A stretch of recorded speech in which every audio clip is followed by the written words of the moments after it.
What's going on, everybody? So we did this today in our post-game live instant reaction, and we watched actually this press conference on the post-game live that we did. We were on for about 2.5 hours, but we didn't watch it all the way through. We watched it in pieces, and I'm gonna play the whole thing right now where we kind of got choppy on the last. I'm gonna do the whole thing.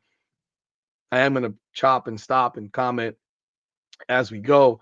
But I'm going to bring to you Mario Cristobal's post game press conference today after Miami's 26-20 loss to SMU in overtime, basically ending Miami's opportunity to make the college football playoff. Once again, unless some miracle of God happens, which I don't anticipate happening.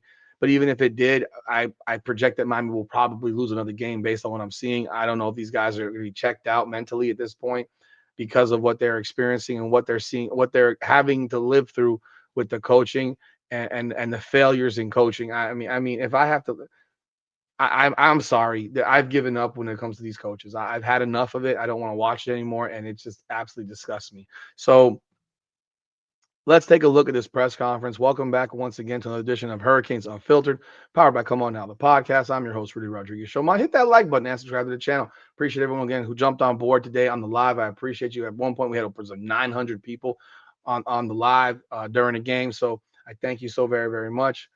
Maybe we'll do it next week. I don't know if I'll be at the stadium or not at this point because I don't even want to drive this stadium next week, to be quite honest, in Syracuse. I'd rather probably sit at home watch this shit on television, unless my wife wants to go to the game and take our baby with us. I mean, we'll see what happens. I have no idea. I haven't decided yet. Nonetheless, let's take a look at what Mario Cristobal had to say, and I will chime in as we go. Here we go. Oh boy, here we go. Thank you. Credit to SMU for finding a way to win. Obviously, a lot of self-inflicted issues for us. I'm stopping right there. Automatically, it's about us. It's not about me. When you're a leader and you win, it's about us. When you're a leader and you lose, it's about me. Own accountability, take responsibility. You're the CEO of the franchise. And of course, once again, it's about us. It's not about what you fail to do because you're the coach of the team. You are the CEO of this fucking football team. And every single time, it's about us when things don't go well. When they go well, it's about us. That's who it should be. It's about everybody. It's like that thing where that image they have when people are talk about leaders and bosses. The boss jumps on the chair, and you got the workers pulling the chair, and he's pointing, go. And you have the leader who is the chair is empty or the rock. It's really a rock. The boss is standing on top of a boulder, and they're pulling the boulder, and the boss is saying go, not helping, and the leader is pulling the boulder with the people. That's a leader. Own your shit. That own your shit. There's no accountability. Let's continue. At the end, just didn't have enough to overcome it. Play hard, that's the positive. We always play hard till the end, every game, but a lot of penalties. It's on all of us. So, questions, please. Mario, Let's begin. on that last drive in regulation, fourth down, Marquise Lightfoot, unnecessary roughness, calling a timeout. Just where did things go wrong there? Did you know they were going to accept timeout, or how did that sort of play out there? One more time, I'm sorry. The fourth down on the final drive, Marquise Lightfoot called for unnecessary roughness. Just We're trying to see what they're in, so we're using a timeout, and Marquise just didn't hear the whistle. He's just playing football. So I'm not sure why that's called in such a critical situation when we're trying to stop play, right? So it's really loud. I imagine people should step in and prevent players from moving forward and finishing a play, but it didn't happen, so we were called for a personal foul. Another blame of he's blaming referees now. Again, no accountability. Blame the referees. Everybody stopped except for Marquise Lightfoot. Marquise Lightfoot is a football player. Marquise Lightfoot needs to know better. Mario Cristobal calling that timeout for no goddamn reason is what caused that to happen. You needed to see what they got lined up in. You needed to see it. Is that the reason you needed to see it? They were lining up for like 10 fucking seconds, bro. They were getting lined up for 10 seconds or so. You didn't see it? They were lined up the entire time, and your damn DBs are lost. It was 4th down and 8. I'm gonna be real. You should have let that shit go. You should have trusted your defense. Why are you stopping the clock to help the offense that has no timeouts left and is scrambling to get a playoff? Why would you help them? A coaching mistake. Instead of Mario Cristobal saying, I shouldn't have called timeout, that's on me. He blames a referee or referees for not getting in the way of a 6'3", 240-pound linebacker who's rushing the quarterback, or DN who's rushing the quarterback. And the excuse is he didn't hear it. Mind you, Ruben Bain stopped, the quarterback stopped, everybody stopped except for Marquise Lightfoot. Accountability. It's a fucking novel thing when you're sitting here telling people it's the referee's fault. And there might be people that agree with that shit, that it is the referee's fault. The referee shouldn't have called that. Here's the problem. He hit Kevin Jennings. He didn't hit him softly. Mind you, he didn't go to the ground, but he didn't hit him softly. And in today's football environment, they call that crap all the time. And 2 flags got dropped on that. And here's Mario crying at referees about, oh, he's playing football. Mario, how about you just trust your defense to make a fucking play on 4th down and 8? How about you just call the defense and get them lined up? I mean, you're not the one calling, but how about you let your D coordinator just call the defense, get them lined up? It's not complicated. It is not a complicated thing. And once again, you're blaming somebody else for you. Why did you need to wait so long to call timeout? If you're going to call timeout, why didn't you just call it after they Why didn't you just call it after the play ended? Let SMU call a play on the sideline and then have your defense be out there. I mean, it's unbelievably stupid, in my opinion. It's like the coach that calls a timeout while his team is running for a fast break in the final seconds to win the game and calls a timeout to stop the play on a fast break. You got SMU all kinds of messed up, discombobulated, 4th and 8, 4th and 9, clock running, no timeouts left, and you did them a damn favor. And by doing them a damn favor, you caused a 15-yard penalty. Now, the player has to own it as well. But no, Mario has completely absolved himself and the player at the same damn time. What do you think of that? Leave a comment. Self-inflicted wounds, obviously, the 100 yards of penalties. What was not clicking in terms of, like, there's a lot of false starts and calls on the offensive line? Yep. Well, it's the things that we work on daily. It's the things that we've made a point of emphasis, but obviously we're not getting the result, so we're not coaching it, teaching it, and executing it well enough. The verbal stuff, we had some issues with their stems and movements. We tried to report when our cadence is being mimicked, but that didn't get any traction, and it is what it is. That happens in football, so no excuses there. Not enough discipline as it relates to just holding our water and not jumping off sides, illegal procedure. Oh my God, did you just listen to this? He literally contradicted himself. Bro, I don't know if you guys know, but I do WNBA stuff too for the Indiana Fever, and I'll tell you right now, I feel like I'm listening to Stephanie White, the coach of the Indiana Fever, who always has an excuse for everything. There's always an excuse. So he says right here, they were mimicking our cadences. We tried to tell on them. Nobody listened to us. Referees didn't listen. They ignored me. And we weren't disciplined, but there's no excuses. But you just literally made an excuse. You made an excuse that they're mimicking our cadences, and that you became a tattletale and told on them. I'm gonna be real. I think mimicking the cadence and then says it's part of football. I think there's be no penalties when people do that in football. I'm gonna be real. I know there's a penalty for that when you fake the hut or whatever, hike sound or whatever on the defense. I don't think that should be a penalty. That's on you to concentrate, bro. That's like asking the crowd to not make noise. Mario, first quarter passing game is going great. JoJo had almost 100 yards in the first quarter. Then he drops the ball early in the second quarter. It gets intercepted. They go and score on the next play. But it seemed from that point there was a lot less of an attempt to throw the ball down the field. Was that by design or? No, the calls were still made. the coverages do change, the umbrella changes, so sometimes the underneath stuff is more what we were taking. We're moving the ball well in the first half. In the first quarter, we just weren't finishing drives. Self-inflicted. No, inflicted by you and your coaching staff. You let the other team dictate what you do once again. What's new? I'm conditioned to this now. I am conditioned to the fact that this coaching staff will always allow the other team to dictate what they do. You didn't push the ball downfield because they adjusted. They're the worst fucking pass defense in the country, and you let those guys tell you what to do. Like, you can't be serious, bro. It's like this man really believes this shit. He's literally telling you that the other team told me what to do. They adjusted, so we're not going to try anymore. We're just going to run this swing pass every fucking play. I mean, if I can rewatch the game, I'm gonna rewatch this game.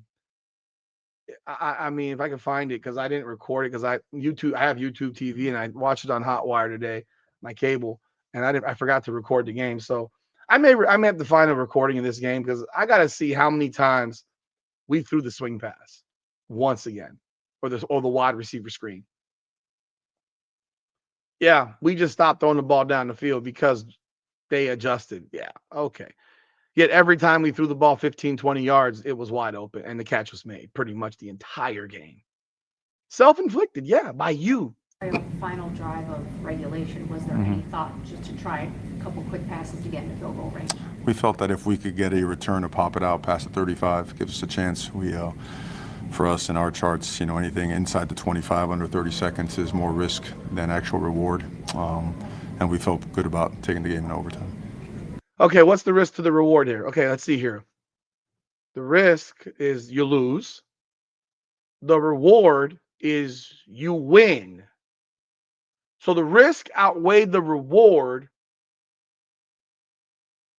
but you ended up losing anyhow in overtime because you pussied around with the offense once again. Yeah, I mean, hey, maybe y'all can explain to me like I'm stupid, because I don't know. This is another example of this man not trusting his team. You're at the 25-yard line. Once again, you're playing the worst pass defense in the country.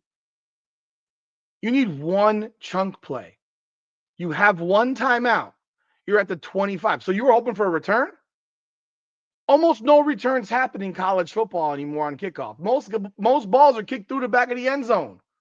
You were hoping that magically this guy would kick the ball poorly to give you a chance for a return. So if you returned it, actually, you would have probably lost about 8 seconds. You would have gone from 25 to maybe 17, 18 seconds to get that ball past the 35. Does that even make sense?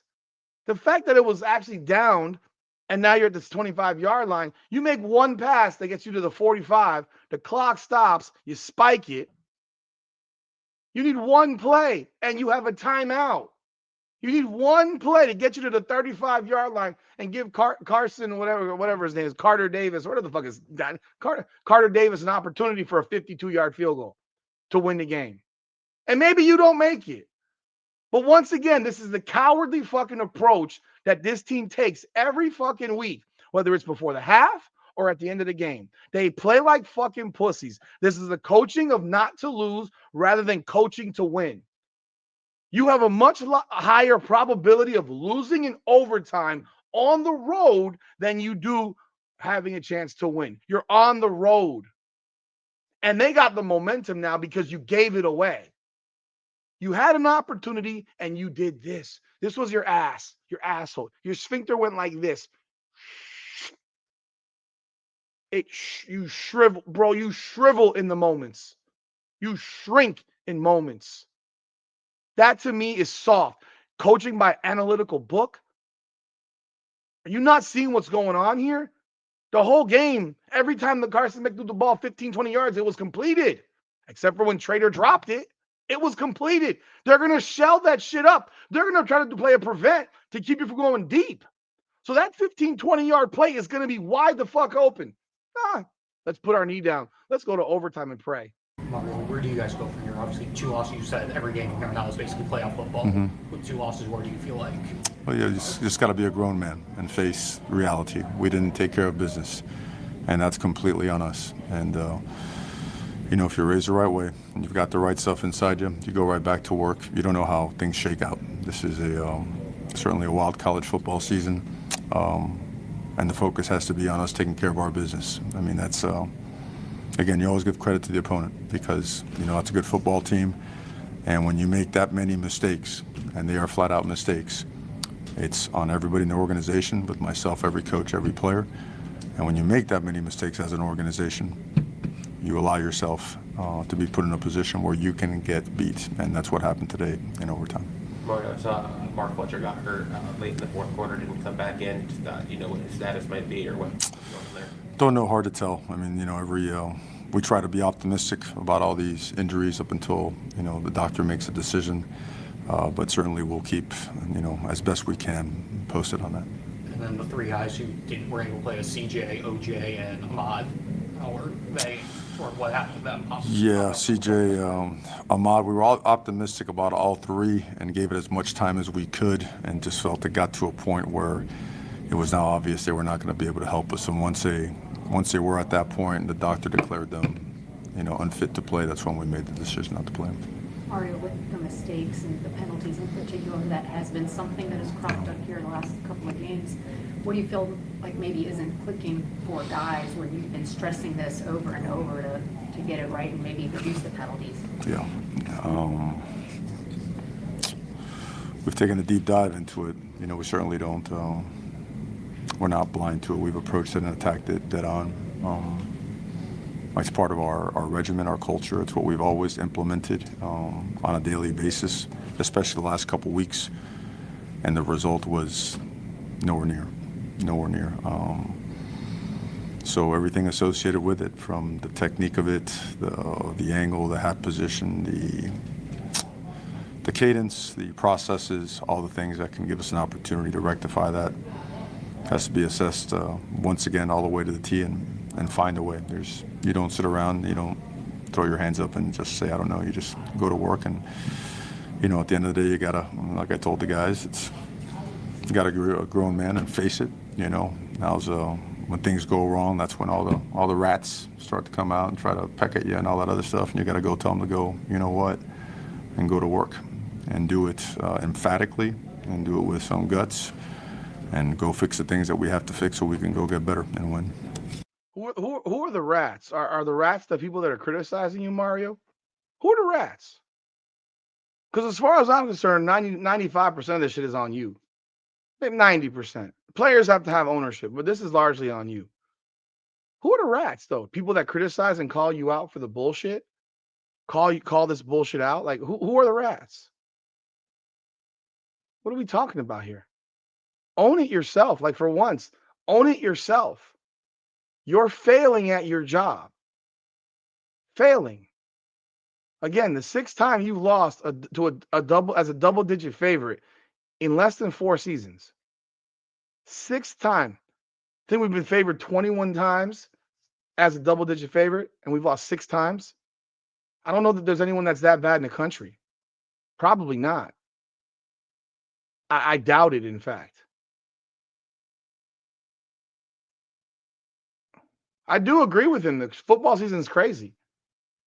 But we just lost an unranked team that was 5-3 that lost to Wake Forest last week, 13-12. A Wake Forest team that held that same quarterback to 180 yards passing. Come on, man. Last week, Wake Forest held that guy to 180 yards passing. He threw for 365 on y'all today. 365. And his ankle was fucked up. Mario, how you know this team? You've been with them since January. How confident are you in the resilience that you will see that now to close out the year? We've always been confident in our teams. I mean, there hasn't been, we've lost, I think, 4 games in the last 2 regular seasons. It's all been down to 1 possession. It's even when we screwed up, it's so hard to beat Miami. We just found, we really found a way to just not execute and not put it together. And again, that's every coach, every player. So it's not finger pointing. Won't be. On the defensive side, I'm sorry, this man literally just justified losing. He just literally justified fucking losing, people. I mean, you heard that, right? The man just justified, oh, it's still hard to beat Miami even when we do everything wrong. You know, we've lost 4 games by 1 possession. Oh, you take pride in that? Oh, I mean, really, that's actually 5, right? Because we lost by 1 possession to Georgia Tech. We lost by 1 possession to Syracuse. We lost by 1 possession to Iowa State in the bowl game. We lost by 1 possession to Louisville, and we lost by 1 possession again. So we've lost 5 games by 1 possession. You take pride in losing by 1 possession? Is that do you want a cookie? Should I give you a treat, a raise, an extension for losing 5 games by 1 possession? In which of those 5 games, we were favored in every single one of them. In fact, I'm going to do this real fast. Miami, Georgia Tech, spread 2024. Miami was an 11.5 point favorite last year. Miami was an 11.5 point favorite on some lines. I mean, I see stuff going from 9.5, 8.5 to 11.5. Largely a double-digit favorite. So this is another double-digit spread.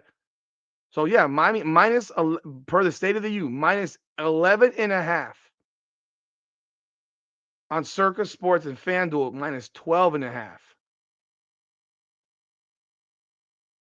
Yeah. Hell, Bally's and Bet Rivers had Miami minus 14.5.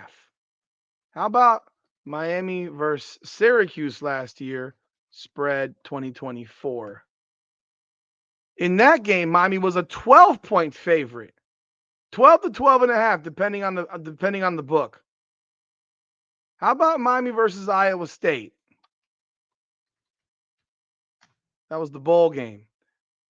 We were favored by 3.5 to 5.5 points. So in 4 of these 5 losses, for which he just took pride in losing by 1 touchdown, by 1 score, 1 possession, we were double-digit favorite in 4 of those 5 games. Take your pride, bro. Take your pride in losing games by 1 score in 4 of the 5 games where you were double-digit favorite. Yeah, you go ahead and do that. You do that. you guys made them pretty one-dimensional. I think held up to 20-ish rushing yards, but if they would have moved the ball through the air, just what was working for them on offense? Talking about their passing game? Yeah. I mean, they have some good receivers. Some of the underthrown fades they hit. We got open for a fade down the stretch, but they picked the flag on a pass interference. So hopefully I'll get the explanation on that one. They got us on a couple of, some of our match coverages and got the guy to the flat and the wheel route with it. They exposed the seam a couple of times, and then sometimes they just made some really, really good plays. The arm angles by the quarterback down the stretch were really, really impressive. He's a really good player. That's about it. And there you have it from Mario Cristobal. That's what you got from Mario Cristobal post-game press conference. Let me know y'all thoughts in the comments. You heard what I got to say. I said what I had to say during the video. No accountability. More word salad shit. More word salad sandwiches. No accountability. It's us. It's not me. We don't. I have nothing to do. I'm not the CEO of the fucking program. And maybe if you're more worried about having Willis McGahee banned, I guess during the week, that's most important over the last couple of weeks. I guess that's the most important thing, is to make sure that Willis McGahee is banned from the program. Because that's more important than actually preparing your players for football. Your team is completely undisciplined. Your team makes fucking terrible mistakes. Your team has lost now 4 times in the last 2 years to double-digit underdogs. And you have no answers. It's the same shit every single year. This is year 4. Curt Cignetti had his team in the college football playoff in year 1. Curt Cignetti has his team challenging potentially for a national championship this year. I'm telling you right now, Indiana is a legitimate contender to win the national championship. And he's doing it with a bunch of guys you've never fucking heard of. He's doing with guys you've never heard of. Guarantee you. These guys do not have the talent that the Miami Hurricanes have. Do not have the skilled players that the Miami Hurricanes have. They do not have the defensive line that Miami has. They do not have even the offense. The offensive line, with all the mistakes, is still a good offensive line. And it's sad because the first 4 games of the season, they weren't committing penalties. It's like all of a sudden, they got happy with themselves. And here came the penalties. They read their own press clippings. Here came the penalties. They were not sloppy the first 4 games of the year. They got real sloppy these last 4. Real undisciplined. Lots of mistakes. And it's happening game after game after game. And do I think Miami beats Syracuse next week? Yeah, I think Syracuse is an easy win. They got NC State the week after. NC State just beat Georgia Tech. Not as easy a game as you think. Not as easy again. And that team lost 36-7 to Notre Dame. By the way, Notre Dame only beat Boston College today 25-10. Like, yeah, the college football is crazy this year. But how many of these guys will have checked out because of this? He says what you're made of, what you're born with, all that stuff. All those things are great. These players today are not the same as they were back in the 80s and 90s. The pride thing is not the same. Pride, it doesn't exist the same way. Most of these guys are more concerned about making money than they are about winning football games. I'm being real. It's my opinion. But this shit is on him, and he has no accountability. Y'all let me know y'all thoughts in the comments. Hit that like button and subscribe to the channel. This is Hurricanes Unfiltered, powered by Come On Now, the podcast. Come on now.